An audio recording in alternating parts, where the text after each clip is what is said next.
Chapter 15, Light.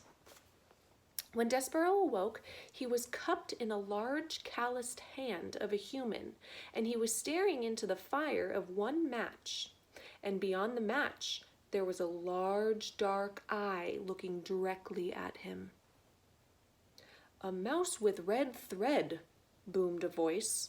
"Oh, yes, Gregory knows the way of mice and rats. Gregory knows.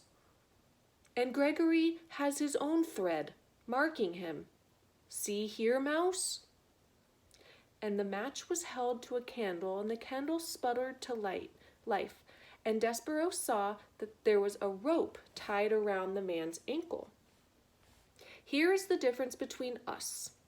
Gregory's rope saves him, and your thread will be the death of you." The man blew out the candle, and the darkness descended, and the man's hand closed more tightly around Desperaux. And Desperaux felt his beleaguered heart start up a crazy rhythm of fear. "Who are you?" he whispered. "The answer to that question, mouse, is Gregory. You are talking to Gregory, the jailer, who has been buried here, keeping watch over this dungeon for decades, for centuries, for eons, for eternities. You are talking to Gregory the jailer, who, in the richest of ironies, is nothing but a prisoner here himself." "Oh," said Desperaux, may I get down, Gregory?" "The mouse wants to know if Gregory the jailer will let him go. Listen to Gregory, mouse. You do not want to be let go. Here, in this dungeon, you are in the treacherous dark heart of the world, and if Gregory was to release you, the twistings and turnings and dead ends and false doorways of this place would swallow you up for all eternity. Only Gregory and the rats can find their way through this maze. The rats because they know, because the way of it mirrors their own dark hearts. And Gregory knows because the rope is forever tied to his ankle to guide him back to the beginning. Gregory would let you go, but you would only beg him to pick you up again. The rats are coming for you, you see." "They are?" "Listen," said Gregory. "You can hear their tails dragging through the muck and the filth. You can hear them filing their nails and their teeth. They are coming for you. They are coming to take you apart piece by piece."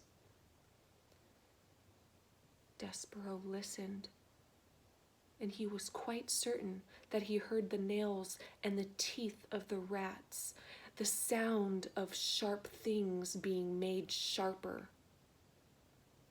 "They will strip you all the fur from your flesh and all the flesh from your bones. When they are done with you, there will be nothing left except red thread and bones. Gregory has seen it many times, the tragic end of a mouse." But I need to live," said Desperaux. "I can't die." "You cannot die. Ah, this is lovely. He says he cannot die." Gregory closed his hand more tightly around Desperaux. "And why would that be, mouse? Why is it that you cannot die?" "Because I'm in love. I love somebody, and it's my duty to serve her." "Love," said Gregory. "Love. Hark you, I will show you the twisted results of love." Ksh! Another match was struck, and the candle was lit again, and Gregory held it up so that its flame illuminated the massive, towering, teetering pile of spoons and kettles and soup bowls. "Look on that, mouse," said Gregory. That is a mountement of the foolishness of love." "What is it?" asked Desperaux.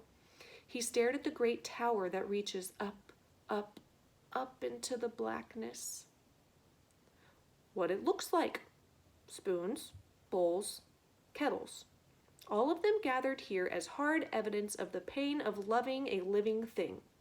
The king loved the queen, and the queen died. This monastery, this junk heap, is the result of love. I don't understand, said Desperaux. And you will not understand until you lose what you love. But enough about love, said Gregory. He blew out the candle. We will talk instead about your life, and how Gregory will save it, if you desire. Why would you save me? Desperaux asked. Have you saved any other mice? Never, said Gregory. Not one. Why would you want to save me then? Because you, mouse, can tell Gregory a story. Stories are light. Light is precious in a dark, so dark world. Begin at the beginning. Tell Gregory a story. Make some light. And because Desperaux wanted so very much to live, he said, once upon a time. Yes, said Gregory happily. He raised his hand higher and then higher still until Desperoux's whiskers brushed against his leathery, time-worn ear. Come on, mouse, said Gregory. Tell Gregory a story. And it was in this way that Desperaux became the only mouse sent down to the dungeon whom the rats did not reduce to a pile of bones and a piece of red thread. It was in this way that Desperaux was saved. Reader, if you don't mind, that is where we will leave our small mouse for now, in the dark dungeon, in the hand of an old jailer telling a story to save himself. It is time for us to turn our attention elsewhere. Time for us, reader, to speak of rats, and of one rat in particular. End of the first book. And this is a picture of Gregory, and it says, "Go on, mouse," said Gregory. "Tell Gregory a story."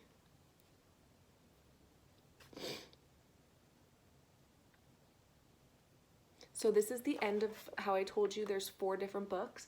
This is the end of the first book. So what we're doing is we're leaving. We know about Desperaux. We know about his situation. We know that he has been sent to the dungeon and he's actually not going to die with the rats. Gregory's going to save him. So we're going to stop there. And then we're going to turn on to the second book in the next video.